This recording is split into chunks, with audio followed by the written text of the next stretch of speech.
যারা যারা এই মুহূর্তে আমার ভিডিওটা দেখছেন প্রত্যেককে গুড মর্নিং। আজকে যেটা আপনাদের সাথে শেয়ার করছি সেটাকে ঠিক ব্লগ বলা যায় না।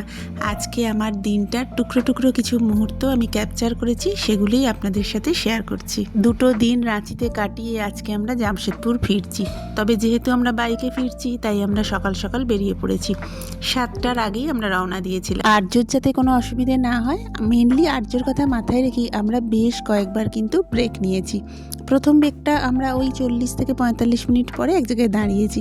প্রত্যেকবারই আমরা অবশ্য একটু করে চা খেয়ে, আমরা তো চা বিস্কিট খেয়ে এনার্জি নিয়েছি। তবে আর্যবাবু এখন বাবার সাথে আইসক্রিমের ডিল করছে। ওকে যতবারই কিছু খেতে বলছি ও কিছু এখন খেতে চাইছে না। আসলে এখন তো খুব বেশি সময় হয়নি, ওর ঠিক ঘুমের ঘোরটা এখনও কাটেনি। এখনও দেখছি সকালের দিকটায় বেশ একটা শিরশিরে ভাব রয়েছে। তবে বেলা বাড়ার সাথে সাথে কিন্তু রোদের তেজ বেশ কড়া হয়ে যায়। রাঁচিতে যে দুদিন ছিলাম লক্ষ্য করেছি ভোরবেলার দিকটায় বেশ একটা গা শিরশিরে ভাব থাকলেও বেলা বাড়ার সাথে সাথে রোদ কিন্তু বেশ কড়া হয়ে যায়, যার জন্য আমরা দুপুরবেলাটা কিন্তু হোটেল বন্দি হয়েই থাকতাম। চা খাওয়া, বিশ্রাম নেওয়া সব হয়ে যাওয়ার পরে আমরা আবার রওনা দিলাম। আরও 40-45 মিনিট পরেই আমাদের নেক্সট গন্তব্য। তবে এবার আর আমাদের চা খিদে পায়নি, এবার একটু আমাদের বাইকটার খিদে পেয়েছিল। পেট্রোল পাম্পে আমরা দাঁড়িয়েছি। মিনিট 15 একটা ছোট্ট বিরতি, তারপরে আবার রওনা দেব আমাদের বাড়ির দিকে। রাঁচি থেকে জামশেদপুর 128 কিলোমিটার। এটা বাইকে 2 থেকে আড়াই ঘন্টাই লাগে।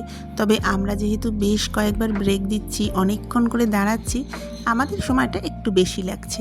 এই 3 ঘন্টা মতো আমাদের লাগবে। আমরা আবার একটা জায়গায় দাঁড়িয়ে পড়েছি।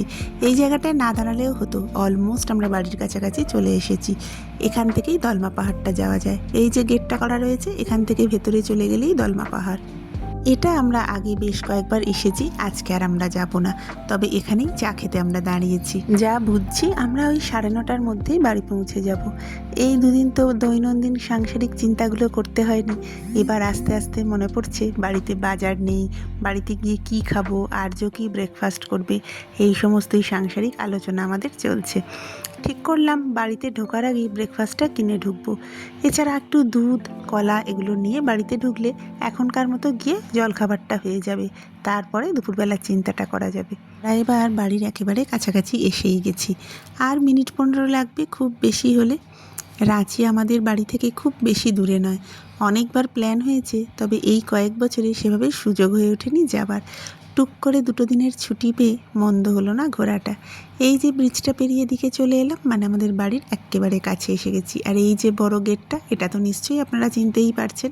আমরা মাঝে মাঝেই নদীর ধারে যখন আসি এই জায়গাটাতেই আসি। আপাতত পেটকে শান্ত করব বলে এগুলোই নিয়ে এসেছি, ইডলি, সাম্বার, একটা দুধের প্যাকেট, কিছু ফল। দুপুরে ভেবেছি একটু ডাল ভাত আর আলু পোস্তর ব্যবস্থা করব। আজকের এই ছোট্ট ভিডিওটা এখানেই শেষ করে দিচ্ছি। খুব শিগগিরই নতুন একটা দিনের গল্প নিয়ে আবার দেখা হবে। ততক্ষণ সবাই খুব ভালো থাকবেন, সুস্থ থাকবেন।